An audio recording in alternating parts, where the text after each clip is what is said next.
Welcome to The Explainer. This is where we break down foundational texts to find wisdom for, skillful living. So let's start with a big question. In a world of constant change, with technology and culture evolving at lightning speed, does ancient advice still hold up? That's the question we're going to dig into today as we dive into the ancient wisdom of the book of Proverbs. You might think these are just outdated words, but they offer something so much more. We're about to see that this text, written by a society facing its own huge challenges, is actually an incredibly practical roadmap for navigating our daily lives, from our careers to our relationships. Okay, let's jump in. We're starting with the big picture in chapter 16. Now, this chapter grapples with a massive idea, this delicate balance between our own plans and a higher purpose that might be guiding our lives. Now, this isn't about being some kind of passive puppet. Not at all. It actually affirms our freedom and our responsibility. We think, we plan, we make our way. But, and this is the crucial part, it also calls for humility.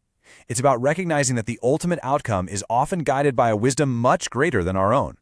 Think about planning your career. You get the degree, you network, you apply for the jobs. That's you devising your way. But then an unexpected opportunity, or maybe even a setback, guides your steps in a direction you never saw coming. That's where this proverb still feels so real today. And this slide just perfectly illustrates a core theme running through the whole chapter. On one side, you've got the path of humility.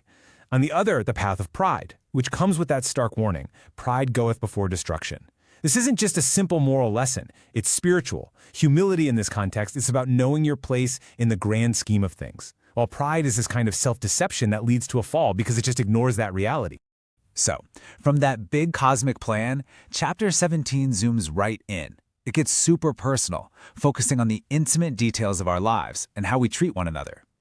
This chapter is basically a blueprint for healthy connections, and it's constantly contrasting the path of wisdom with the path of foolishness.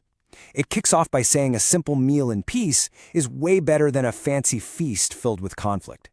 It talks about the grief a foolish child can cause, and it gives us one of the most famous definitions of true friendship you'll ever find. This just defines loyalty in such a powerful way. A true friend isn't just there for the good times, right? The real test of friendship and a family is adversity. It's about who actually shows up when you're facing life's storms. Spiritually, this points to a deep, committed loyalty, a steadfast love that's tested and proven not when life is easy, but when it's in crisis. Okay, now we zoom in even further, from our relationships to something we use every single day within them, our words. Chapter 18 treats our speech with incredible seriousness. It's not trivial, it's a force that shapes our world. And in a culture where your reputation and community standing were everything, words had real, tangible power.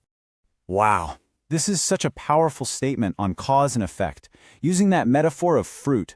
Our words aren't just empty sounds. They're like seeds that grow into something real.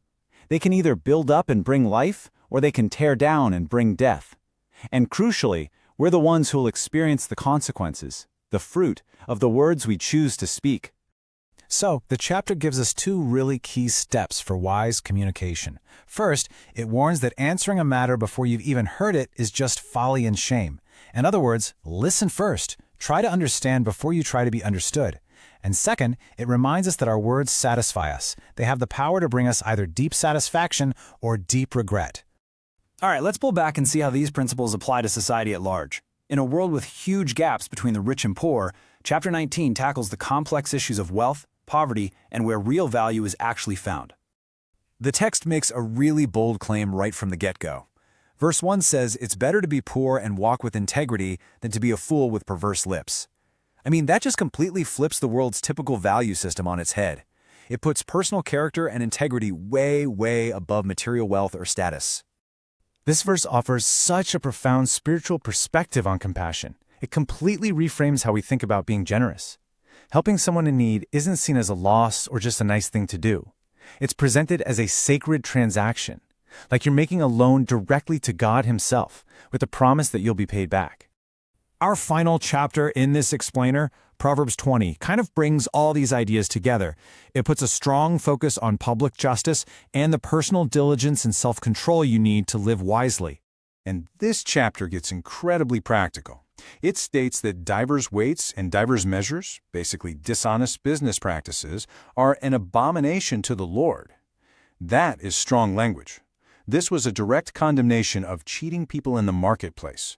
It's a radical call for absolute integrity, and it's a timeless principle for ethics in any field, even today.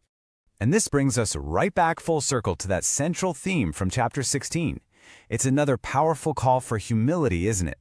It acknowledges the limits of our own perspective.